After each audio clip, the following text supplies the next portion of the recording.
नमस्कार।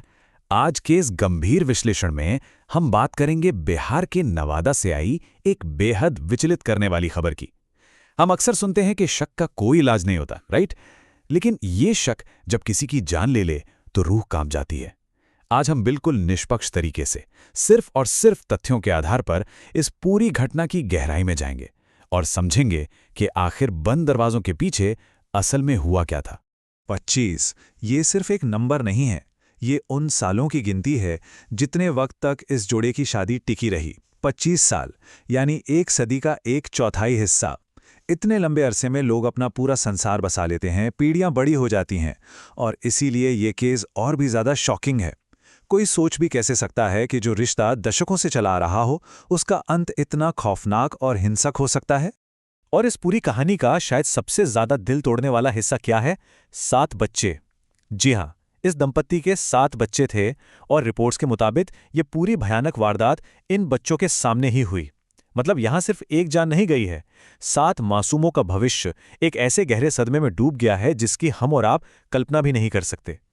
उन आंखों ने जो देखा वो उम्र भर का ट्रॉमा बन चुका है। तो असल में हुआ क्या?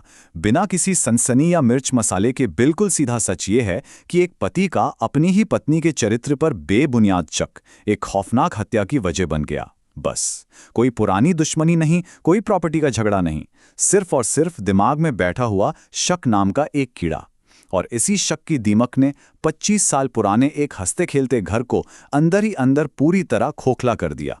भाग 1, नवादा की खौफनाक घटना। चलिए अब कौन, क्या, कब और कहां वाले फैक्ट्स पर आते हैं ताकि हमारे सामने इस वारदात की एक बिल्कुल क्लियर पिक्चर बन सके।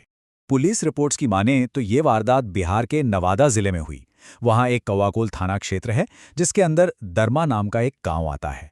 आधिकारिक रिकॉर्ड्स के हिसाब से आरोपी का नाम है रवि मांझी और इस खौफनाक घटना का शिकार हुई हैं उनकी पत्नी बबीता कुमारी। ये वो बेसिक डिटेल्स हैं जो पुलिस की डायरी में दर्ज हैं, जिनसे हमें इस केस की शुरुआती पहचान मिलती है।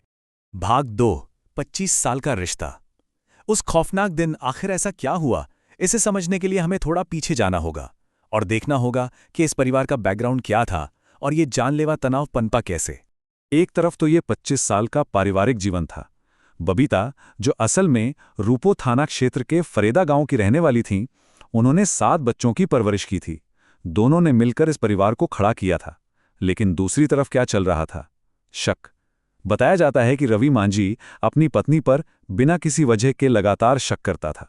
इसी वजह से घर में आए दिन कलह और भयंकर झगड़े होते थे। मतलब एक तरफ दशकों का साथ था और दूसरी तरफ शक का जहर, जो रोज उस घर के माहौल को बर्बाद कर रहा था।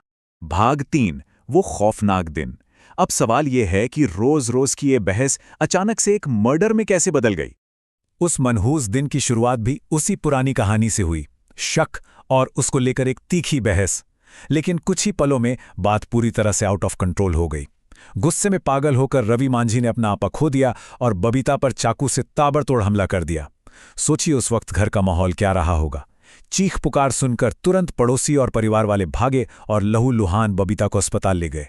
लेकिन बदकिस्मती देखिए, घाव इतने गहरे थे कि तमाम कोशिशों के बावजूद बबीता की जान नहीं बचाई जा सकी। चंद मिनटों का अंधा गुस्सा और सब कुछ खत्म।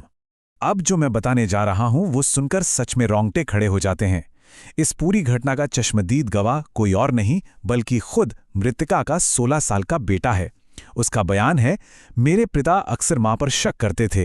विवाद हुआ और पिता ने मां के सीने में चाकू मार दिया। एक बार सोच के देखिए उस बच्चे की मानसिक स्थिति, जिसने अपनी ही आंखों के सामने अपने पिता को अपनी मां की जान लेते देखा हो। ये बयान चीख चीख कर गवाही देता है कि ये कोई अचानक हुआ हादसा नहीं था, बल्कि लंबे समय से पल रहे शक का ही एक खौफनाक अंजाम था।